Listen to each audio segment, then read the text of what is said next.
Hello friends, सत श्री अकाल, आदाब, नमस्ते, welcome back to our channel Ilahi reaction. आज अपने चैनल पर लेकर आए बहुत इंटरेस्टिंग वीडियो रिएक्शन जिसमें हम रिएक्ट करने वाले हैं। Saudi Arabia is a red line, Pakistan sends a warning to Iran. आज की वीडियो हमारे लिए बहुत खास है। अगर पाकिस्तान को वार्निंग देनी पड़ रही है ईरान को, दैट मींस कुछ ना कुछ बीच में घपला हुआ है। लेट्स सी वीडियो में क्या कुछ खास जानने को मिलता है, फिर इसके बारे में बात करेंगे कि मिडिल ईस्ट की जंग में एक नया प्लेयर उतर सकता है।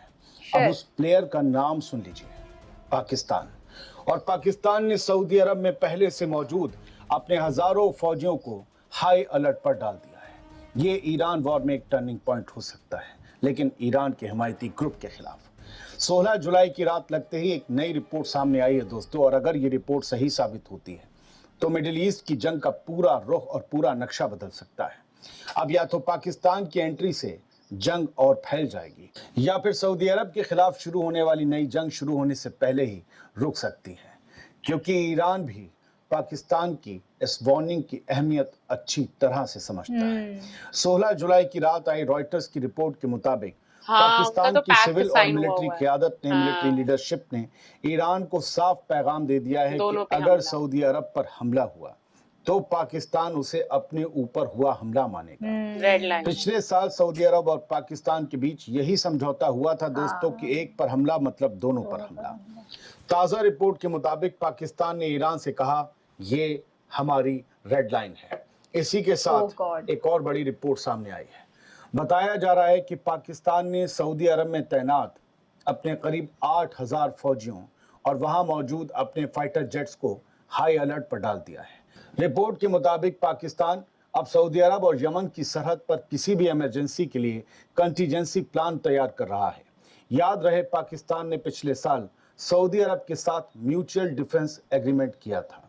इसी समझौते के तहत हजारों पाकिस्तानी फौजी पहले से सऊदी अरब में मौजूद हैं। रिपोर्ट कहती है कि अब तक पाकिस्तान अपनी फौज को यमन के अंदर किसी ऑफेंसिव ऑपरेशन में शामिल करने से बचता रहा है, लेकिन अब हालात बदल रहे हैं, क्योंकि हुथीस की तरफ से सऊदी अरब पर फिर से बैलिस्टिक मिसाइलें दागे जाने के बाद पाकिस्तान ने अपनी तैयारी बढ़ा दी है। पाकिस्तान से पूछा जा रहा था, तुम्हारे उस पैक्ट का क्या हुआ कि सऊदी पर हमला हुआ तो हम हमला करेंगे। रॉयटर्स के मुताबिक पाकिस्तान को सबसे ज्यादा फिक्र इस बात की है कि अगर हुथीस और सऊदी अरब के बीच जंग फिर से शुरू हुई तो पाकिस्तान भी उसमें खिंच सकता है। रॉयटर्स की हेडलाइन यही कह रही है।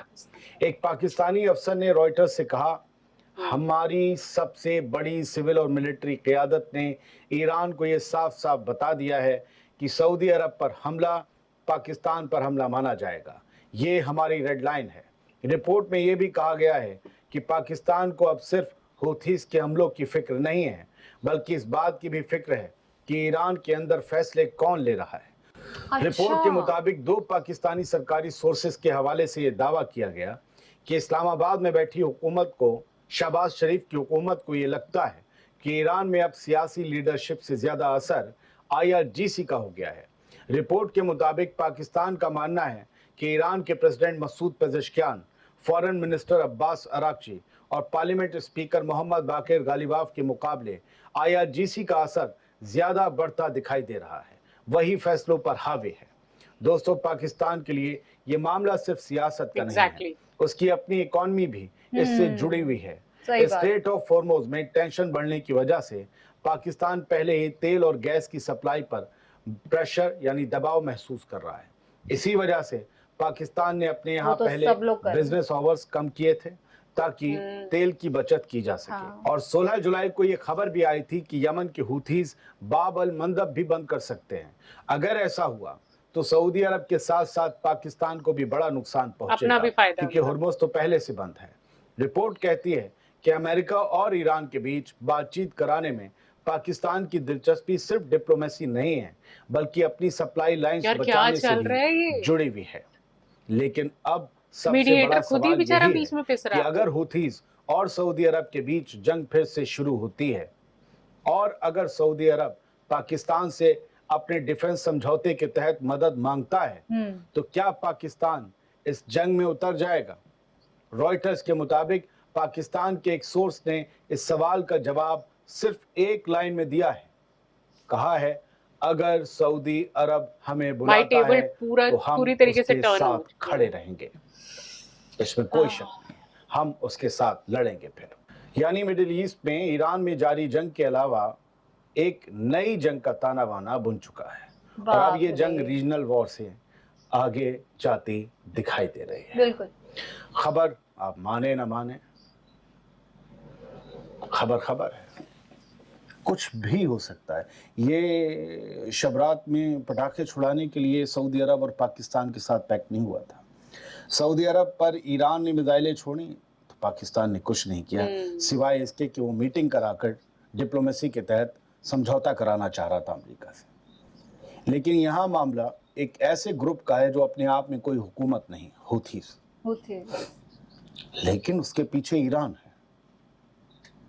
क्या Oh पाकिस्तान God. टकराएगा सीधे ईरान से, या ये वार्निंग देकर ईरान पर प्रेशर डाला है कि वो हुथीस को समझाएं कि सऊदी अरब पर वार्निंग ना करें, और ईरान को ये भी मैसेज दिया है कि ये जो तुमने नई टेंशन क्रिएट की है अपने हवाई जहाज सना में भेजकर, मत भेजो, सही करो उसको। एक घेराबंदी 10 साल से चल रही है, अभी चलने दो, अपना मामला निपटा लो, बाद में उससे निपट लेना। कुछ भी हो सकता ये है। इंडियन चैनल्स पर हो Geopolitics रहा है इसी को कहते हैं। टेलीकास्ट। पाकिस्तान ईरान को चेतावनी दे रहा है, सोचिए। हाँ, सऊदी इंडियंस पर को अपना नहीं पाकिस्तान, पता सऊदी क्या पर हो NDTV रहा है। या पाकिस्तान इंडिया पर हमला मानेंगे। सऊदी पर हमला हमारी रेड लाइन है, पाकिस्तान ने कहा है। सऊदी में हूती के मिसाइल हमलों से पाकिस्तान नाराज है।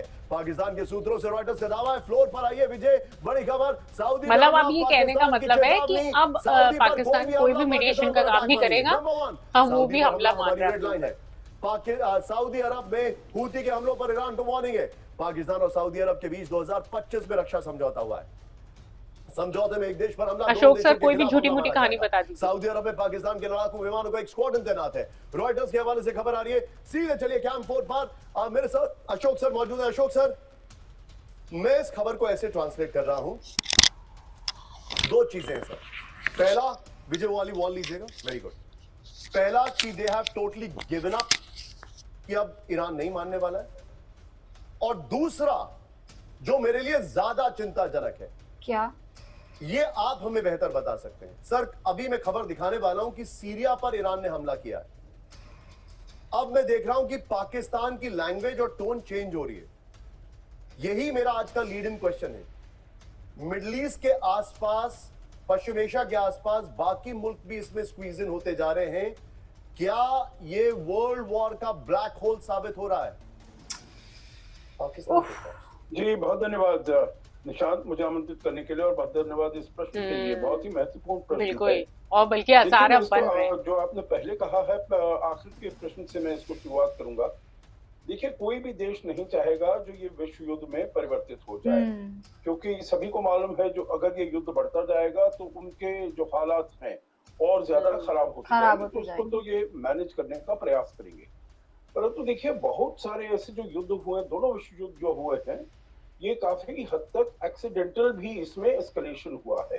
तो अभी हम देख रहे हैं, जो जैसे आपने शुरुआत में कहा, जो वहां पर स्ट्रेट ऑफ हॉर्मुज में ईरान ने वो 3 जहाजों के ऊपर मार दिया, क्योंकि वो अमेरिका चाहता था जो ईरान के साथ ये जाता हुआ जो जहाज जा रहे हैं, ईरान की क्षेत्र से नहीं टच करते हुए जाए, परंतु ओमान के उधर से। तो ये उसको, ईरान को नागवारा गुजरा, उसने अटैक कर दिया। और उसके बाद हमने देखा है कैसे एस्केलेशन हुआ। मेरे विचार से दोनों में से कोई देश नहीं चाहता। जहां तक एक्सीडेंटल कोई होने की बात है तो यकीनन हो सकता है, परंतु इरादे से कोई इसको इतना एस्केलेट नहीं करेगा जो इसको विश्व युद्ध में परिवर्तित किया जाए। दूसरा प्रश्न आपका जो पाकिस्तान के बारे में है, तो देखिए, उसमें मैं ये कहूंगा, सऊदी अरेबिया के साथ उनका जो ये है संधि है, जो आपने बताया है, पिछले साल जो उनकी संधि हुई है, उसके तहत अभी तक तो आप देख रहे हैं जो कि काफी सफल रहे हैं। ओह माय गॉड, आज की जो वीडियो थी वो हमारे लिए काफी ज्यादा सरप्राइजिंग थी। मतलब पाकिस्तान को इस सिचुएशन में देख के ना यार बहुत बुरा लग रहा है। पाकिस्तान अब तक इमोशनली, मॉरली सपोर्ट कर रहा था ईरान को, बट अब उसको भी वार्निंग देनी पड़ रही है कि यार तुम सऊदी अरब के साथ ऐसा मत करो, कि ऑलरेडी वो डिफेंस पैक्ट साइन कर चुके हैं। बट अगर बात की जाए इंडियन मीडिया की, यार इंडियन मीडिया को अपना नहीं पता अपने देश में क्या चल रहा है, और ये लगे हुए पाकिस्तान को कवर करने के लिए। आज की वीडियो बहुत सरप्राइजिंग थी हमारे लिए। सच में हम आई थिंक इस वॉर को जिस तरीके से देख रहे थे कि चलो शुक्र है, पीस पीस टॉक हो रहे हैं, मीटिंग्स हो रही हैं, और स्विट्जरलैंड में जिस तरीके की मीटिंग इतनी बड़े उस पर हुई थी कि कहीं ना कहीं हमें ऐसा लगा था कुछ ना कुछ पॉजिटिव रिजल्ट जरूर निकल के सामने आएगा। लेकिन आई थिंक ये वॉर अब पूरी तरीके से चेंज हो चुकी है। अब इस वॉर में मीडिएशन का काम तो आप छोड़िए,